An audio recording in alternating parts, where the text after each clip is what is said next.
What is up and welcome back. This is part 5 of the FJ build series. Stay tuned.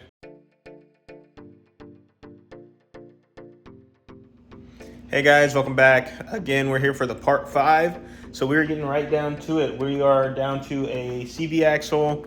We have the struts for the rear window and the road shock lights. We've been going at this FJ every single day. Just update for yesterday, we did the belt tensioner in the morning and then the sound deadening in that afternoon. I started the FJ today. I left it on a battery tender all night because the battery was low from sitting for 2.5-3 weeks. I started it this morning and I got a flashing red battery light. So something's wrong with the charge system. Maybe I have a loose connection or that old belt. I threw the old belt back on there, might be slipping. So I'll probably try to go get a new belt, see if that takes care of the issue. And last but not least, I have a Smittybilt. I believe it's an X20 winch that I've had on the front of the FJ there for, I don't know, 7 or 8 years. And the bottom of the control unit on there rusted out.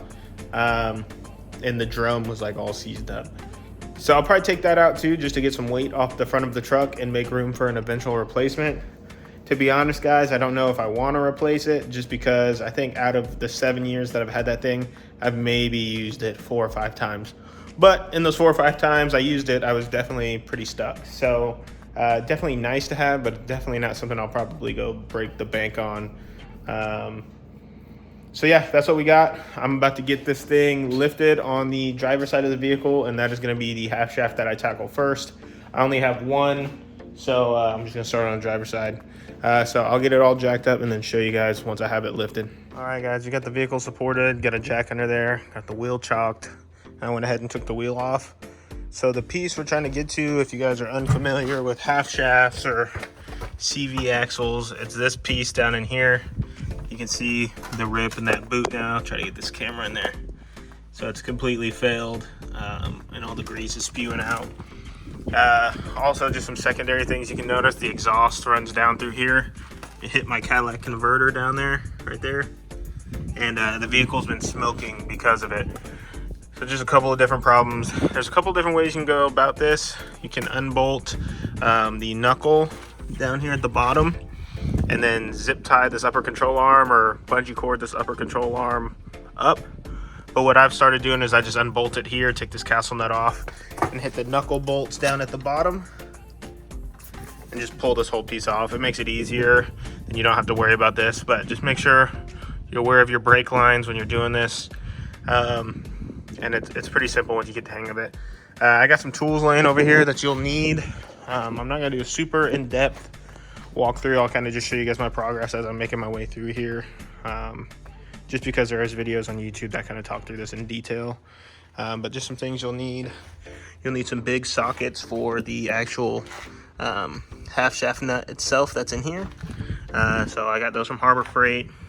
Some impact sockets and a pry bar to pry this end of the CV axle out of the differential. So that's kind of the idea in a nutshell. So I'm gonna get after this while I got sunlight. And get this other half shaft in there. Once that's done, I'll probably take this thing to the auto parts store and have them test, the battery, the alternator, and the starter, just to try to diagnose that battery indicator light we have on the dash. Either way, I'm going to replace the serpentine belt because I have no idea how old it is. But let's get started here. All right, guys, so we're making some progress on tearing this apart. Just took the caliper off. Remember, you're going to need something to tie this thing up. It's not the best ratchet strap job, as you can see, but it's working to hold the caliper up. Just while you're here, if you've never done this before, just to give you some tips, you are going to need some additional cotter pins because some of these might break throughout the process, so I'd suggest getting some of those. There's also a good time to check your brake pads, so you can see there's a ton of life left in these ones. Once this line right here gets to the bottom, that's how you know to replace your brake pads if you didn't know that. And then this is a good chance to check your rotor as well. You'll see a bunch of either divots or cuts where the brake pad is squeezing. These ones still look pretty good. So we know our brakes are good in the front, and we know our rotor is good, at least on this side of the vehicle. So next, we're going to pull this rotor off. Might be able to do this with one hand. It's kind of heavy, so just be ready for it. Let's see if I can get this off with one hand. So there that goes. I'd suggest sitting this on something. Don't just throw it down on the ground. Try to keep your hands off of it like I just did, because you'll put oils on it. Let's try to set it on some rags. And then now that we got that out, next couple of steps. This right here is your hub assembly, so you can check this thing out too while you're down here. But next I'm gonna be taking off this cotter pin and this castle nut, and then continuing to work my way down to eventually this big nut right here that is holding in your half shaft. I probably will end up taking off this whole knuckle, which means I got 2 more bolts on the bottom side down here. There's one here and one on the other side, and then you can just remove this whole piece. I found that to be easier rather than trying to just disconnect it at the top or just at the bottom. It just goes quicker if you just pull it out. All right, guys, be back. Alrighty, guys, I've only been going at it for about 30 minutes, so it goes pretty quick if you actually just sit down and take your time. But where I'm at, I disconnected the knuckle right here from the lower control arm. Then I just disconnected the tie rod, which plugs in right here. You will need a mini sludge or something of the sort to hammer down on the top of this to get it to pop out from right here, because it gets stuck in there pretty good. Just be careful not to hit your threads. You don't want to mess up any of your threads, because then you're in for another world of pain. So last piece for me is doing this upper castle nut holding the knuckle to the upper control arm. Once I disconnect this bolt, I can pull this whole knuckle out with my hub assembly with the brake dust protector. And I've already taken the big nut off of the end of the half shaft or CV axle. So you might need a hammer too and hit the end of this to get it to come out of the knuckle. But normally in my case, I haven't had to hammer on this too hard to get it to come out. So hopefully that's the case, because these CV axles or half shafts are not that old. So that's where we're at. So we're gonna go ahead and take this off. Might give this a few taps with the mini sludge to see if I can get this moving through this whole hub assembly right here. And if it does move pretty quickly, then I'm just gonna take this top nut off and pull this whole knuckle off so I can get access to this whole half shaft. All right, guys, I'll be back.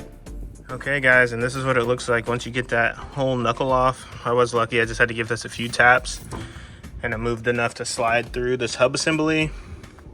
Guys, really this isn't this bad. I think it's only what, 1, 2, 3, 4, 5, 6. It's only 6 bolts to get you guys this far.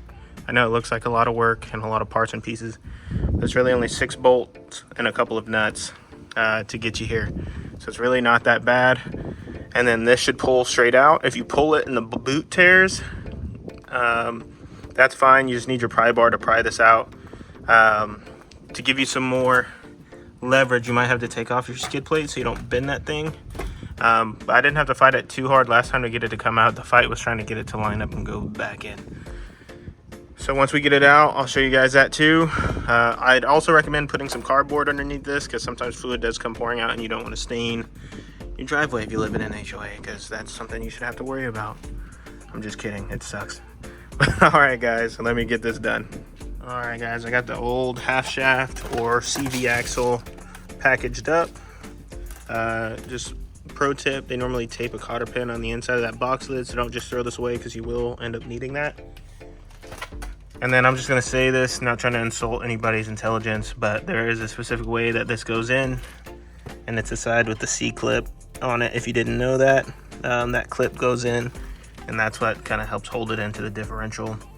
But now that we're at this point, instead of just putting that half shaft in there, I'm gonna put this knuckle back on and support it with the top bolt on the upper control arm, so it'll hold this on there, because you will have to end up sliding that end of the shaft back through the hub assembly, and you need something to hold this up for you so you can kind of pair those two up together. So knuckles going back on, and then I'll be working on the half shaft. All right, guys, so I got the half shaft in. Let me give you a few words of advice. Trying to sit here and just hold this thing with one hand and hammer with the other hand, it's hard to do, to keep tension on that thing to try to force it into the drive shaft. So if you stand like parallel to your truck, and you hold this with one hand. You can kind of lean into your truck with one hand and keep tension on this thing, then hit it with the mini sludge with your other hand, and then you'll get a good seat back there. So you'll fight it and fight it and fight it if you don't do that. So I just want to give you that, because this can be a really long job if you can't get this thing to seat. We fought it for a long time before till we figured out that little technique, if that's what you want to call it, on how to keep pressure on that thing. So now that it's all back together, we're gonna pendulum this knuckle around to slide onto the end of this and start putting everything back together.